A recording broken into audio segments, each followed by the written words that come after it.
We are back. Got Goober and her friends hanging out here. Got a story time for you. You might find this interesting. I found it interesting. What are you talking about? Huh?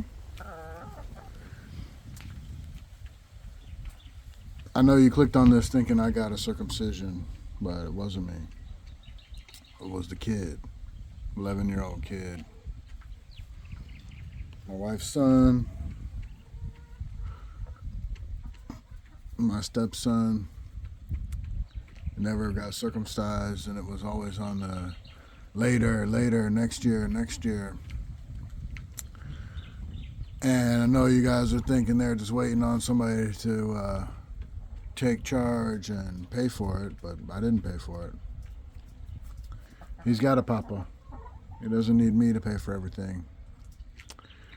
And he's got a mama. So I do my part, but I didn't pay for this. But we went to Clark Medical City, had it done. It was 25,000 pesos, start to finish. So I don't think that was a great deal, and there are better deals to be had. But what I want to talk about is what they used to do and what I don't think they still do, but what they did. So both my kuya Oscar here that works for me and my wife's brother both got witch doctor circumcisions. That's what I call them. Out in the provinces, they've got basically non-qualified medical professionals doing botch jobs.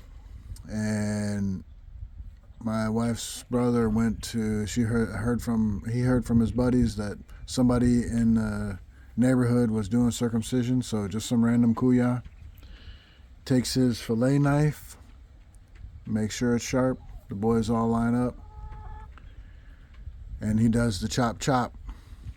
What they do is apparently guava leaves are antiseptic.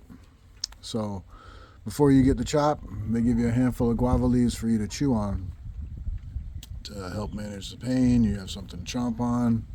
Old school, like the cowboy and Indian movies where they're biting down on leather. So they're biting down on guava leaves, and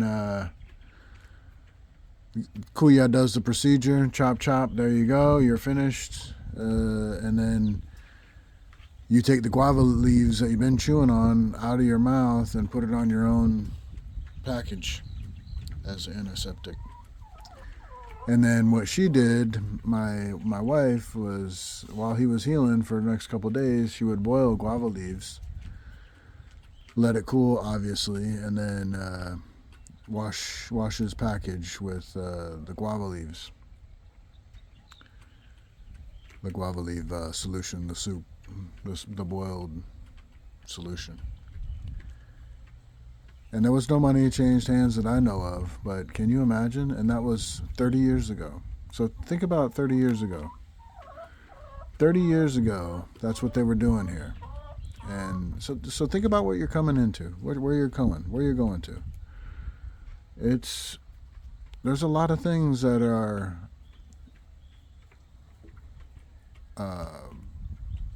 not really in our realm of understanding. Even 30 years ago, that wasn't the thing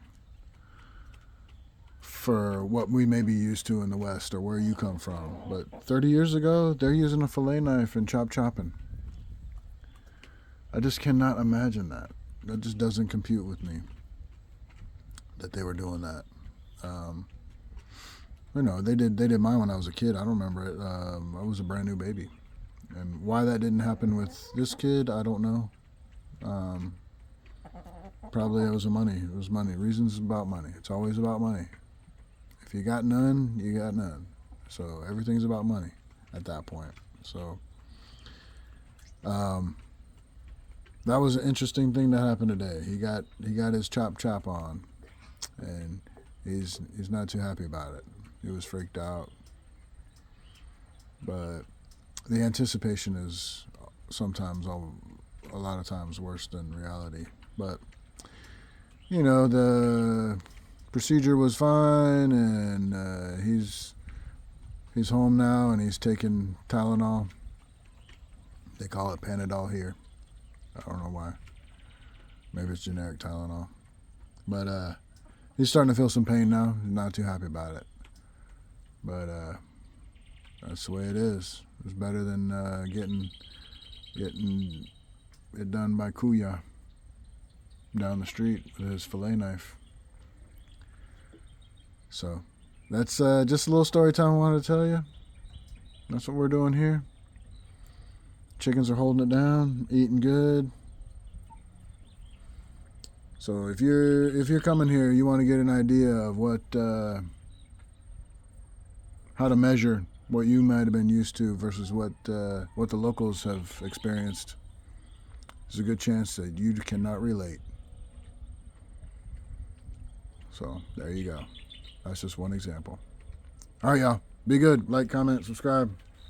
Name my chickens. See you around like a donut.